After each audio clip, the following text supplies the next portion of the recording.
जिला स्तर पर कल बैठक और आज कार्रवाई की तस्वीर जमशेदपुर की सड़कों पर दिखी, जहां जेएनएससी की ओर से सड़कों पर ठेला खोमचा और दुकानदारों द्वारा किए गए अवैध कब्जा को अतिक्रमण मुक्त कराया गया। सड़कों पर ट्रैफिक की समस्या और शहर की सौंदर्यीकरण को दाग लगाने वाले के खिलाफ जिला प्रशासन को शिकायत लगातार आ रही थी, जिसको लेकर कल एक जिला स्तर पर मीटिंग की गई और तमाम नगर निकाय पुलिस महकमा को जिला उपायुक्त द्वारा निर्देश दिया गया था कि शहर के तमाम क्षेत्रों से सड़क किनारे वाले अतिक्रमण को मुक्त कराना है। जिसके बाद आज पुलिस प्रशासन और जेएनएससी के संयुक्त तत्वाधान में कार्रवाई करते हुए सांची से स्टेशन जाने वाले मुख्य मार्ग को अतिक्रमण मुक्त कराया गया, जिसमें अवैध दुकानों को उठाया गया। वहीं सड़क किनारे अवैध बने पार्किंग चबूतरा को तोड़ा गया। सड़कों को टायर गोदाम बना चुके मालिकों पर फाइन लगाया गया।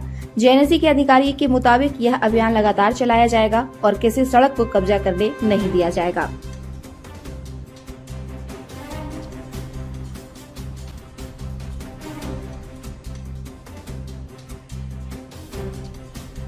जेएनएससी से लेकर आरडी चौक तक आज उपायुक्त महोदय के निर्देशानुसार जितना भी अतिक्रमण किया जा रहा है, ऐसा रोज़ देखा जा रहा है कि लोग गाड़ियां लगा देते हैं या फिर अपना दुकान का एक्सटेंशन करके रोड पे ले आए, जिसके कारण ट्रैफिक की समस्या आए दिन बढ़े जा रही है और इसके कारण लॉ एंड ऑर्डर पे भी इशू आ जाता है, ट्रैफिक में इशू आता है। तो आज जेएनएससी और फिर प्रशासन की तरफ से आज ये अतिक्रमण मुक्त किया जा रहा है।